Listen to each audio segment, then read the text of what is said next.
जो पढ़ाई कर रहे हैं वो तो अभी लगे हुए पढ़ाई के अंदर, क्योंकि नौकरी निकली हुई हमारी, रोज की नौकरी निकल रही है, वो पढ़ाई करने लगे हुए हैं। जो पढ़ाई नहीं कर रहे हैं वो यूनियन बना करके दबाव दे रहे सरकार पर, अरे तुम पढ़ाई करो नौकरी लग जाएगी। आप एक ड्रामा कर रहे हो या फूल का ड्रामा कर रहे हो? आप चाय के कब दिखा रहे थे? आप रजाइयाँ दिखा रहे थे। इन तस्वीरों को देखने के बाद भी अगर राजस्थान सरकार का मन नहीं पसीजे तो आप क्या कहेंगे? इन तस्वीरों को देखने के बाद अगर प्रियंका गांधी इन बेरोजगारों की पुकार नहीं सुन सकती तो आप क्या कहेंगे? क्योंकि राजस्थान के ये वो बेरोजगार युवा है जो पिछले 48 दिनों से जयपुर के शहीद स्मारक पर धरना देते थक गए।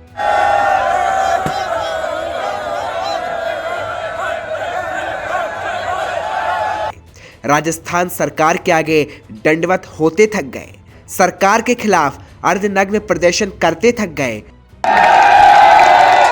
और इतना ही नहीं, धरना स्थल पर बेरोजगारी मंडी लगाकर थक गए।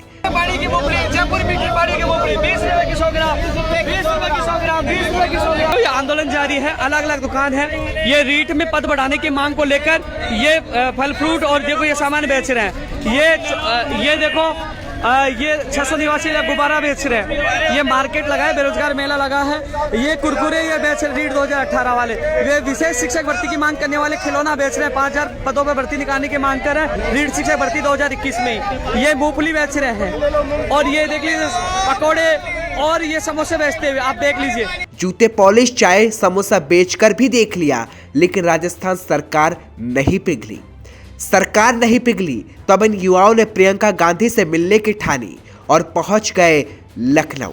राजस्थान बेरोजगार एकीकृत महासंघ के अध्यक्ष उपेंद्र यादव के ऐलान के साथ ये बेरोजगार इस वक्त लखनऊ पहुंच गए हैं, लेकिन प्रियंका गांधी अब तक नहीं पहुंची, क्योंकि यूपी में प्रियंका युवाओं की हक की बात तो करती है, बेरोजगारी की बात भी करती है, लेकिन राजस्थान में जहां सरकार खुद की है वहां के बेरोजगारों का दर्द नहीं देख पाती। लड़की हूं, लड़ सकती हूं का नारा प्रियंका दे सकती है, लेकिन धरने में शामिल इन महिलाओं का दर्द प्रियंका को नहीं दिखता, क्योंकि राजस्थान में जब गहलोत ने नहीं सुनी तो उपेंद्र यादव लखनऊ कांग्रेस दफ्तर के बाहर पहुंच गए, अनशन पर बैठ गए, लेकिन जैसे ही बेरोजगार लखनऊ पहुंचे प्रियंका राजस्थान के दौरे पर रवाना हो गई। और अब तो गहलोत साहब को ये बेरोजगार बीजेपी के एजेंट लगते हैं और नकारा निकम्मे भी नजर आते हैं। जो पढ़ाई कर रहे हैं वो तो अभी लगे हुए पढ़ाई के अंदर, क्योंकि नौकरी निकली हुई हमारी, रोज की नौकरी निकल रही है, वो पढ़ाई करने लगे हुए हैं। जो पढ़ाई नहीं कर रहे हैं वो यूनियन बना करके दबाव दे रहे सरकार पर, अरे तुम पढ़ाई करो नौकरी लग जाएगी।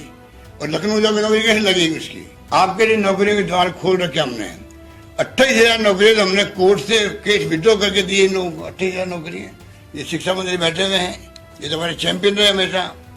आप बताइए हिंदुस्तान के अंदर इतिहास में कभी जो SLP फाइल हुई है हाई कोर्ट में, सुप्रीम कोर्ट में, सरकार ने खुद ने SLP फाइल की है, कभी वो विड्रॉ हुई है क्या आज तक? स्टेट गवर्नमेंट राजस्थान की है और ये मंत्री बैठे, पूछो उनको कितनी हम SLP विड्रॉ कर रहे हैं कि चलो कोई बात नहीं, बच्चों को भला हो जाएगा। वैसे गहलोत साहब को ये बीजेपी के एजेंट लगते हैं, लेकिन गहलोत साहब ये बोलने से पहले जरा ये तस्वीरें तो देख लेते।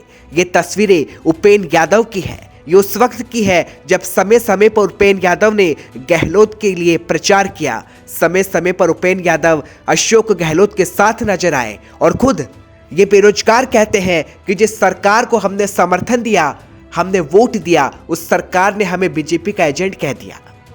लखनऊ के धरना स्थल की तस्वीरें, जहां बेरोजगार ठंड में बैठा है। अनशन और धरने को करीब 3 दिन पूरे हो चुके हैं, लेकिन प्रियंका गांधी नहीं आई।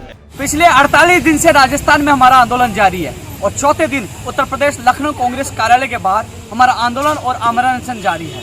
वहीं हमारे ऊपर आरोप लगाए जा रहे हैं कि हम बीजेपी के एजेंट हैं, ब्लैकमेलर हैं और हम टिकट लेना चाहते हैं। इन आरोपों का सीधा सा जवाब यही है, यदि कोई साबित कर दे तो हम 1 मिनट में ही लखनऊ से राजस्थान चले जाएंगे और जो सजा देंगे हम भुगतेंगे। इसके अलावा जो लिखित समझौता मंत्रियों ने किया था, जो सरकार ने किया था, उन तमाम मांगों को सरकार कर दे, हम तुरंत लिख के स्टाम्प पे दे देंगे कि न कांग्रेस से न बीजेपी से किसी भी राजनीतिक पार्टी से भविष्य में चुनाव नहीं लड़ेंगे। लेकिन इसके लिए सरकार को लिखित समझौतों की मांगों को पूरा करना होगा। ये उनके लिए जवाब है, क्योंकि वो करना नहीं जानते। कथनी और करनी में अंतर है। और अब जब युवा आवाज उठा रहे हैं, अपने अधिकारों को, अपने हकों को मांग रहे हैं, तो आज हमें ब्लैकमेलर और बीजेपी का एजेंट बताया जा रहा है और आज हमें टिकट लेने वाला बताया जा रहा है। जब हम समर्थन दे रहे थे, जब हम मिल रहे थे, तब हम एजेंट नहीं थे, तब हम दलाल नहीं थे। जब हम बीजेपी में आंदोलन कर रहे थे, तब ये लोग समर्थन कर रहे थे, तब ये लोग हमारा साथ दे रहे थे और आज कह रहे हैं कि बीजेपी हमें उकसा रही थी। क्या उस समय हम बीजेपी में आंदोलन कर रहे थे? क्या उस समय भी कांग्रेस हमें उकसाती थी? क्या ये भड़काने का काम करती थी? इसका जवाब वो जरूर दे। और इसके साथ ही जब हमने समर्थन दिया था, वो तस्वीरें राहुल गांधी जी से लेकर पीसीसी कार्यालय में पवन खेड़ा जी, राष्ट्रीय प्रवक्ता प्रमोद तिवारी जी, उत्तर प्रदेश के नेता, तमाम साथियों के साथ बैठकर 4 दिसंबर 2018 को हमने समर्थन दिया था कांग्रेस को। और जब लगातार हम मिल रहे थे, तब क्या हम बेरोजगार, क्या उस समय दलाल नहीं थे? क्या बीजेपी के एजेंट नहीं थे? ये सवाल उन लोगों के लिए है। अभी भी समय है, बेरोजगारों की मांगों को माने और हमारी मांगों को मानकर हमें न्याय प्रदान करें, अन्यथा ये युवा आने वाले समय में कांग्रेस के ऊपर भारी पड़ने वाले हैं। इतना ही नहीं, जब राजस्थान सरकार इन बेरोजगारों को बीजेपी एजेंट कहती है तो ये तस्वीरें बताती है कि इन बेरोजगारों ने किसका साथ दिया और फिर कांग्रेस नेता लखनऊ के कार्यालय के बाहर बेरोजगारों को फूल देते नजर आ गए।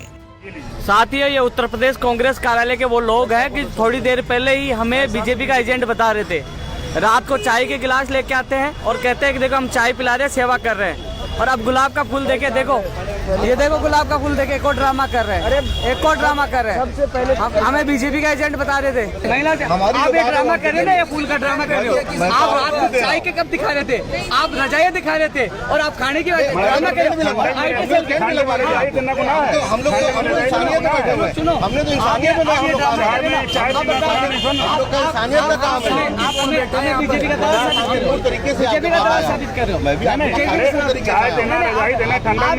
मैं आपसे आपके पैर पकड़ के कह रहा हूँ, पैर पकड़ के कह रहा हूँ, आप साबित कर दो, आप साबित कर दो। आप हम बीजेपी के है ना, हमें गर्दन कटवा ले, आप साबित कर दो।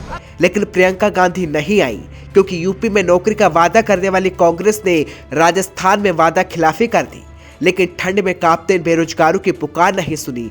लेकिन राजस्थान के बेरोजगारी का आंकड़ा क्या कहता है, आज आप ये भी जान लें।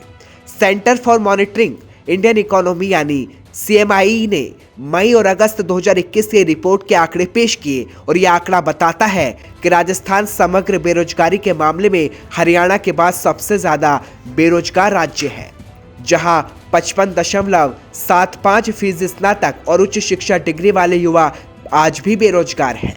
राजस्थान में बेरोजगारी दर 26.7% है। बेरोजगारी के मामले में 20% का आंकड़ा पार करने वाले राजस्थान और हरियाणा एकमात्र है।